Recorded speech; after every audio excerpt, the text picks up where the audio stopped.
Radio, le magazine des champions, Frédéric Brindel, Thomas Binet.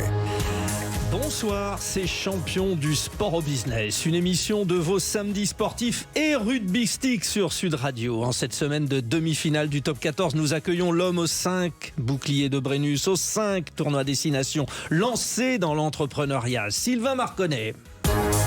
Sud Radio, le magazine des champions. Celui qui le tire par le bras vers le sol, ça, c'est un discours de première ligne.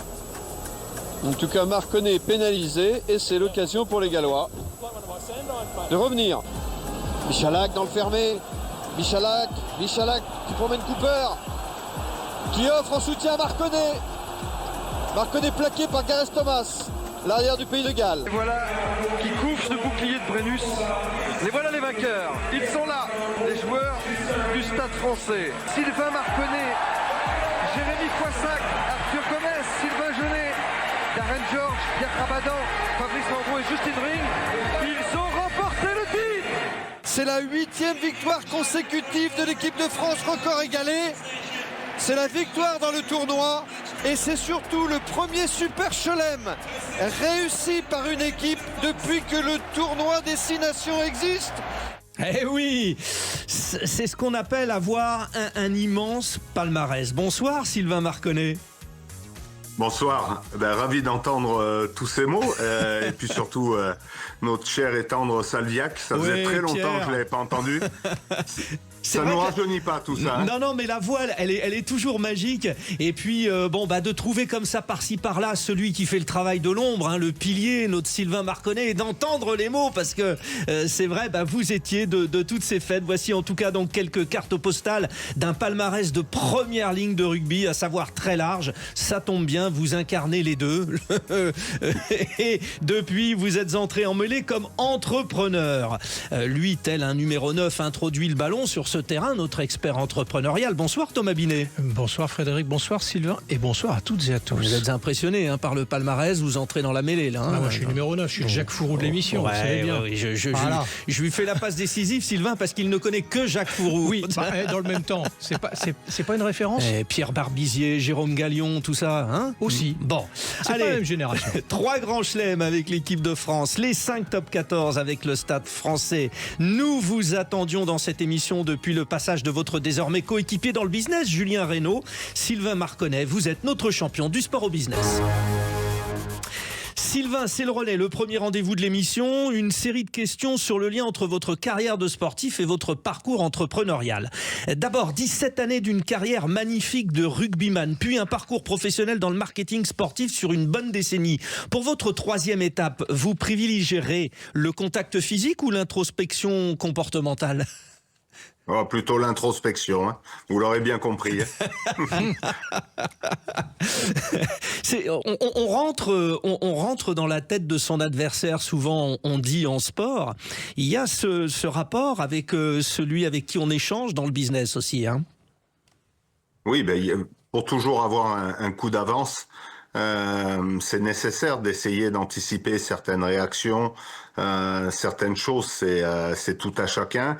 Je l'ai pas mal pratiqué dans le rugby, j'étais même un peu expert parce que c'est pas mes qualités physiques. Je jouais aussi avec d'autres arguments et c'est vrai que désormais, on essaye de comprendre, d'anticiper et surtout ce qu'on appelle dans le sport les skills, c'est maîtriser les fondamentaux pour avoir la bonne réponse à un moment donné. Sylvain, votre club principal aura été le Stade français. Ça ne fait pourtant pas de vous un Parisien aujourd'hui. Pourquoi ? Figurez-vous que très jeune, j'avais dit jamais Paris. J'étais séduit par 2 hommes, Max Guazzini, un homme qui a eu une réussite entrepreneuriale exceptionnelle, et Bernard Laporte, qui a eu une réussite sportive exceptionnelle. Ces 2 garçons m'ont littéralement retourné le cerveau. Moi, le petit paysan du côté de petit-fils d'agriculteur du côté de Lyon, j'avais dit jamais Paris. et j'ai été séduit par des hommes, un projet, et après par mes coéquipiers. Puis l'aventure est partie, mais je n'étais pas destiné à aller sur Paris. Moi, j'ai besoin de verdure, éventuellement de voir mes montagnes. Et sur la fin de ma carrière, j'ai découvert le Pays Basque où histoire d'amour. J'ai décidé de me sédentariser. Bien. Bon, Sylvain Marconnet, vous avez fait parfois le sale boulot de l'ombre sur le terrain. Après avoir relevé la tête, vous avez eu envie de briller en société, un petit peu quand même, de vous mettre en avant? Pas du tout. Pas du tout. Je suis plutôt un garçon de l'ombre. Le pilier, c'est celui qui essaye de rendre le ballon exploitable pour ses coéquipiers. Il est souvent à la base des actions, et c'est aussi comme ça que je vois mon rôle dans l'entreprise. Dans la chaîne de valeur, on est tous différents, dans le rugby, mais aussi dans l'entreprise. Et je suis pas dans l'entrepreneuriat pour flatter mon ego.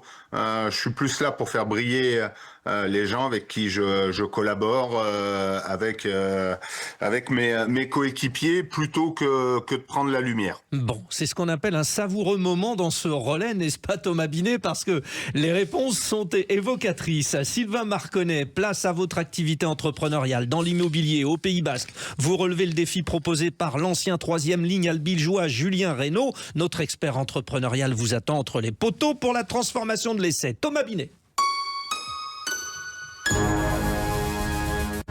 Sylvain, vous allez disposer d'1 minute. C'est le rituel dans notre émission. Tous les samedis soirs, on met nos invités à la question. Pendant 1 minute, vous allez pouvoir nous présenter votre activité de façon à ce que nos auditrices, nos auditeurs comprennent bien ce que vous faites.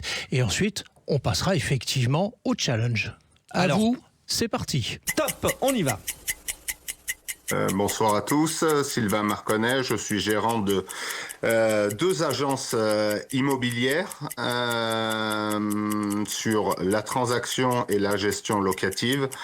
Mon territoire va de Hendaye, c'est-à-dire la frontière espagnole, jusqu'au-dessus de Seignos, donc on monte dans les Landes, et à l'intérieur de Dax à Saint-Jean-Pied-de-Port, ce qui fait un vaste territoire. Aujourd'hui, j'ai 6 collaborateurs qui travaillent avec moi. L'immobilier, au-delà d'être devenu un métier, c'est réellement une passion. Je l'ai dit en préambule, je suis petit-fils d'agriculteur. Mon grand-père, parti trop tôt, m'avait toujours dit: quand tu gagneras de l'argent, investis dans l'immobilier. Ce que j'ai fait, j'ai toujours fait de l'immobilier avant d'en faire un métier depuis 5 ans, et donc je suis gérant de 2 agences, et je me régale à travers nos clients. Et le gong. Et vous nous confirmez, franchise de l'agencerie, hein, c'est bien ça, hein? Tout à fait. Donc avec Julien Reynaud, qui avait lancé son agence, qui est parti sous le modèle de la franchise. Julien, on s'était rencontrés rugbystiquement par des réseaux d'amis. On est devenus potes, et un jour, lorsque j'avais ce projet en tête pendant le Covid de monter des agences immobilières, j'ai vu qu'ils réfléchissaient à la franchise. On a échangé et on partageait la même philosophie. Je n'y aime pas de l'immobilier, donc j'avais besoin d'être un peu aiguillé. Ouais. Et voilà, et la franchise me correspondait totalement. Bon, et avec franchise, on a donc un première ligne et un troisième ligne. L'histoire peut s'ouvrir. La feuille de match. Allez, ouvrons la feuille de match avec Thomas Binet. Sylvain Marconnet, un des rugbymen les plus titrés de l'histoire du 15 de France, ouvre ses 2 agences immobilières, des franchises de l'agencerie, déjà évoquées dans cette émission. Comment installer l'entreprise dans la jungle immobilière? Thomas, on refait un petit point, parce que... On refait le match? Ouais, on refait le match. C'est un peu une sécurité, la franchise, non? Ouais. Oui, parce que alors, la franchise, on explique en quelques mots aussi pour nos auditrices et nos auditeurs qui ne connaissent pas ce modèle. Il y a un franchiseur qui est l'entreprise qui porte le modèle, donc une marque, un dispositif, une organisation, et le franchisé qui généralement a des capitaux, ce qui se traduit souvent par un droit d'entrée à l'intérieur de la franchise. Il peut apporter aussi un local, son savoir-faire localement aussi, et à partir de ce moment-là, on est en gagnant-gagnant logiquement, le franchiseur et le franchisé, et puis le franchisé bénéficie effectivement de la marque localement pour se développer. C'est toujours plus souhaitable que d'être indépendant. On gagne du ce que dit Sylvain, c'est j'ai la passion, j'ai un savoir-faire, mais je n'ai pas toutes les clés. Donc, oui, comme il le dit lui-même, il vient pas de l'immobilier, donc c'est important à un moment donné quand on veut réussir dans un domaine, et là en l'occurrence c'est l'immobilier, de se laisser aussi accompagner par des gens qui sont sachants sur le sujet. Bon, Sylvain Marconnet, selon vos dires, parce que j'ai tout lu ce qui s'écrivait sur vous, j'ai passé 3 mois. Alors vous dites il y a un vrai travail d'équipe dans l'immobilier. Comment le développez-vous ? Stratégiquement, Oui, tout à fait. Si vous voulez, Thomas pour en parler, mais dans l'immobilier, il y a plusieurs types de profils. Les gens sont relativement égoïstes généralement dans l'immobilier parce que c'est un métier où la rémunération est souvent basée sur le succès qu'on rencontre, et donc forcément ça fait plutôt des solistes. Voilà, donc moi j'essaye de développer un esprit d'équipe. Voilà, ça c'est mon background, c'est facile à dire, mais voilà, j'ai des équipes, j'essaye de développer de la solidarité, d'amener un certain nombre de choses du rugby à travers des victoires qu'on rencontre, à travers des ventes, donc des moments de vie où on peut échanger. En échangeant, souvent on crée du lien, et ça permet le jour J, le jour où on a une visite à faire, où on n'est pas bien, voilà, de pouvoir suppléer son coéquipier. Lorsqu'on a une info, en faire bénéficier ses coéquipiers en priorité. Voilà. En tout cas, j'essaye d'amener tout ce que j'ai connu dans le rugby. Tout n'est pas applicable. On est dans un monde où, je vous le dis, c'est surtout des solistes, mais j'essaye de développer cette complémentarité et cet esprit d'équipe. Et c'est très construit, effectivement. Voilà le son du buzzer, celui qui annonce la mi-temps de champion du sport au business. Dans un instant, Thomas Binet conseillera notre invité, Sylvain Marconnet, ou quand le pilier historique du 15 de France façonne ses nouvelles agences immobilières. C'est sur Sud Radio. À tout de suite. Sud Radio, le magazine des champions. Frédéric Brindel, Thomas Binet. De retour dans Champion du sport au business sur Sud Radio le samedi et en permanence sur YouTube. N'hésitez pas, c'est aujourd'hui la 80e édition de Champion. Ils sont tous sur YouTube.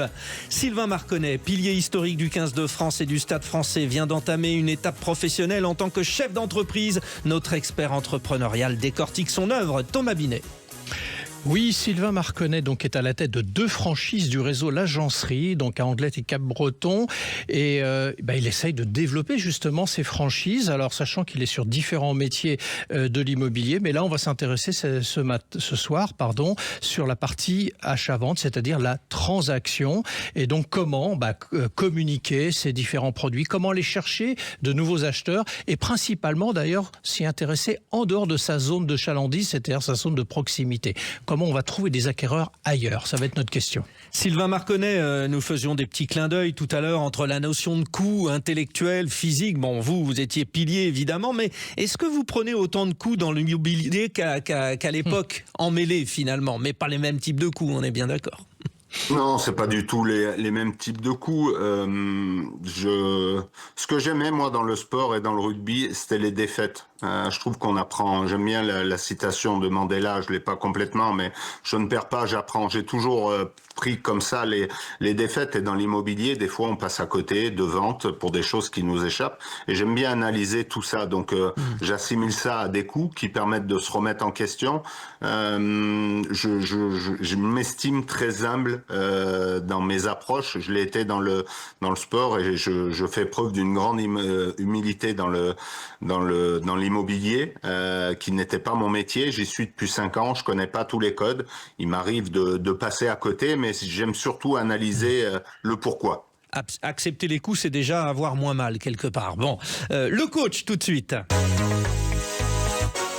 Thomas Binet, Sylvain Marconnet vous invite à répondre à cette question. Comment consolider le développement de ces agences immobilières dans le Pays Basque? Sa franchise, l'Agencerie, deviendra-t-elle une référence dans le domaine? Allons-y, Thomas. Écoutez, il y a beaucoup de choses à dire. D'abord, à mon sens, faut générer plus de mandats, évidemment, parce que plus vous avez de mandats. Alors, on va rentrer un peu dans la technique du métier, mais il faut le rappeler. Souvent, vous savez, en France, on a des mandats simples, c'est-à-dire qu'on se partage entre plusieurs agences.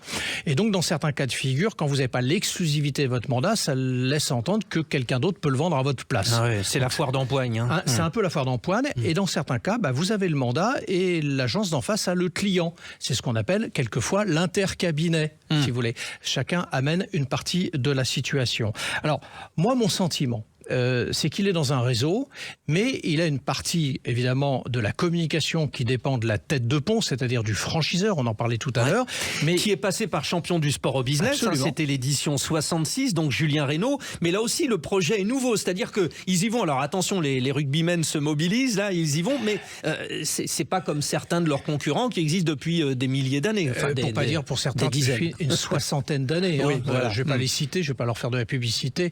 On va plutôt faire celle de notre invité aujourd'hui. Oui, mais très sincèrement, effectivement, il est face à des acteurs. Le marché de l'immobilier, de la transaction est souvent réparti en deux parties. Hein. Les grands réseaux, d'une part, on les connaît tous, on a tous à notre coin de rue, et puis des indépendants. Bon, et entre les deux, vous avez des challengers, ils en font partie, effectivement, mais c'est plutôt local, si vous voulez. Donc là, la difficulté, c'est d'aller chercher en dehors de sa zone des acheteurs potentiels, parce que les biens, ils sont sur sa zone, mais les acheteurs, ils sont pas forcément tous là, ils peuvent être à Paris ou ailleurs. Ouais. Donc, vous vous appuyez, Sylvain, sur le collectif de l'agencerie parce que Julien nous avait évoqué la 7 agences, ça doit se développer. Il y a des réunions, il y a une globalité d'attaque ou vous êtes très indépendant? Alors, il y a une globalité d'attaque sur tout ce qui est SEO. Je suis relativement d'accord avec Thomas, qui connaît certainement mieux le métier que moi, si ce n'est que le challenger a une agilité que n'a pas les grands groupes et peut-être un peu plus de puissance que le petit indépendant. Je m'entends, jusqu'à présent, on était sur un marché où fallait avoir le mandat pour vendre. Aujourd'hui, on est plus sur un marché d'acheteurs et l'enjeu est plus d'aller chercher des leads acquéreurs. Et là où je vous rejoins, c'est que mes leads acquéreurs, moi, ils peuvent être de partout en France, même dans le monde. Donc, en termes de SEO, Julien Reynaud avec l'agencerie, voilà, on travaille beaucoup. Moi également, à travers mes réseaux sociaux et à travers un rugby dans lequel on a évolué, qui est le réseau du rugby, pour des questions de confidentialité, on va taire nos clients. Mais on a accompagné ou on accompagne un certain nombre de joueurs encore en activité sur nos métiers. Et ce réseau n'a pas besoin d'être visible, mais voilà, ça se fait de bouche à oreille. Et dans le rugby, effectivement, on est parfois un peu consanguin, mais ça joue pour nous quand les gens ont des projets immobiliers. Oui, c'est une force. Et beaucoup de sports collectifs. Moi, j'ai beaucoup travaillé pour le handball, mais tout le monde vous envie parce que vous savez justement faire preuve de solidarité. Justement, une précision pour nos auditeurs. SEO, c'est ça? Oui, c'est la capacité, si vous voulez, d'avoir du référencement. Alors, il y a SEO, SIA entre le référencement payant et le référencement naturel. C'est pour remonter, si vous voulez, dans les recherches sur Internet. Bon, Sylvain nous a bien fait comprendre que cette situation d'intermédiaire, outsider, mais costaud, c'était un avantage. Alors comment on y va, Thomas? Oui, juste précise, on n'est pas en désaccord avec Sylvain par rapport à notre échange intermédiaire. Il a raison sur une chose. La guerre n'est plus forcément aujourd'hui entre les gros et les petits, mais entre les immobiles et les souples. C'est vrai. Donc, il est dans la souplesse. Après, il ne faut pas se tromper quand même, la taille d'un réseau peut créer juste une notoriété spontanée sur des acheteurs et des vendeurs. Donc on a le réflexe de la marque, il faut l'avoir en tête. Donc évidemment, son enjeu aujourd'hui avec Julien Reynaud, c'est de créer une marque qui résonne dans l'esprit des gens. Alors comment on s'y prend? C'était bien votre question, Frédéric. Alors moi je pense qu'il faut investir effectivement, puisqu'on est hors zone. C'est pas que de la vitrine, c'est pas que du local, c'est pas que du track si on travaille à l'ancienne, c'est effectivement les réseaux sociaux. Alors il a déjà commencé sur un certain nombre de choses, mais c'est quand même créer du contenu. Alors moi je pense qu'il faut créer un observatoire du marché local, produire chaque semaine des informations. Je vous cite le type d'informations qu'on peut retrouver sur l'observatoire, c'est les prix réels de vente quartier par quartier, les biens remarquables vendus, les tendances du marché, et tout ça on va le traduire. C'est-à-dire apporter du service à celui qui cherche de l'info. C'est important. On le traduit par de l'Instagram, du Facebook, du YouTube, mais aussi du LinkedIn, qui est un réseau professionnel qui est intéressant parce que c'est des gens quand même qui sont des actifs et généralement à pouvoir d'achat élevé. À partir de là, on va faire des estimations événementielles, des opérations semaine de l'estimation, estimation offerte, audit patrimoine immobilier, remise d'un dossier marché. Ça, c'est pour faire rentrer du mandat. Et on va avoir une manne. La manne, c'est nos clients existants, c'est notre or noir, c'est notre pétrole intérieur c'est notre meilleur fichier, c'est-à-dire créer une démarche de parrainage. Programme ambassadeur, recommandation vendeur, recommandation acheteur. On peut proposer évidemment à nos clients de parrainer un futur acheteur ou un futur vendeur et de lui faire bénéficier de quelque chose derrière. Ça s'appelle installer la marque. Et en plus, quand on voit arriver, alors bon, nous passionnés de sport, on voit arriver Sylvain Marconnet. Sylvain, ça marche. Ah mais oui, je vous connais, vous étiez le numéro 1 de l'équipe de France, vous avez gagné 3 fois le Grand Chelem. Mais ça peut aussi jouer dans l'autre sens. J'avais vu une petite anecdote où un supporter d'une équipe adverse avait dit jamais avec lui. Mais vous jouez aussi un petit peu, enfin on vous reconnaît quoi. Bien évidemment, l'immobilier, il faut se servir du dénominateur différent des autres agences pour pouvoir exister. Dans tout ce qui est SEO, un certain nombre de choses. Thomas, j'ai lancé un programme vidéo comme beaucoup font aujourd'hui, et forcément, je suis obligé de me mettre en avant parce qu'en termes de SEO, c'est plus puissant. Et effectivement, ça joue dans la préférence de la marque, en sachant que aujourd'hui en France, il y a plutôt une bonne cote de sympathie autour du rugby et de ses valeurs, et les gens se sentent vite en sécurité. Aujourd'hui, j'ai un peu d'historique, j'ai 5 ans, on a réalisé un certain nombre de ventes, donc je commence à bien connaître mon métier, donc voilà, ça permet d'installer un discours rassurant. Après, depuis 5 ans, je suis tombé sur un client qui m'a dit « Ah non, en telle année, à l'Aviron Bayonnais, vous aviez eu un comportement odieux, je vous confie pas mon bien à la vente. » Bon, c'était marrant et je comprends le monsieur, mais qui me l'a dit de manière sympathique, mais qui ne m'a pas confié son mandat. Sympa, mais tonique et viril. Bon, comme quoi vous disiez, c'est bien aussi de perdre de temps en temps. Si cette fois-ci vous aviez perdu, vous auriez eu le marché. C'est le plus, l'agencerie, on le dit, Thomas Binet, avec tous ces rugbymen, ces gars qui, on les entend parler, on a eu Julien Reynaud, Sylvain Marconnet, il y a une grandeur d'esprit aussi. Alors, moi j'étais sur les moyens, mais là vous êtes sur le contenu, quelque part, de la communication qu'il faut propulser auprès de ces différentes cibles. C'est ce qu'on appelle le storytelling, c'est-à-dire qu'on doit raconter une histoire. L'avantage dans leur cas, c'est qu'ils n'ont pas besoin de l'inventer. Elle existe. Donc maintenant, il faut juste la scénariser et la propulser auprès des différentes cibles. Et c'est la raison pour laquelle, à mon sens, il faut aller aussi vers un club de partenaires avec tout ce qui est notaire, expert comptable, les conseillers en gestion de patrimoine qui pourront, pour lui, peuvent être intéressants, les courtiers, les syndics de copropriété, les artisans, les architectes. Et puis, tous les mois, on crée des petits déjeuners marché immobilier et puis hors zone et en zone, c'est-à-dire chez lui et dans les grandes agglomérations, parce que la plupart de ses clients potentiels et réels viennent de Paris, des Hauts-de-Seine, des Yvelines, de Lyon, de Bordeaux. Donc ça, c'est là où il faut aller les chercher. Donc il faut créer un truc un peu à côté. La photo finish. Sylvain Marconnet, champion de rugby et chef d'entreprise, entre dans la mêlée immobilière avec sa franchise. Tout ce qu'on vient de se dire, les recommandations de Thomas Binet, c'est quelque chose que vous avez au fond de vous, Sylvain, parce que vous êtes aussi un communicant et ça va se jouer comme ça, on est d'accord?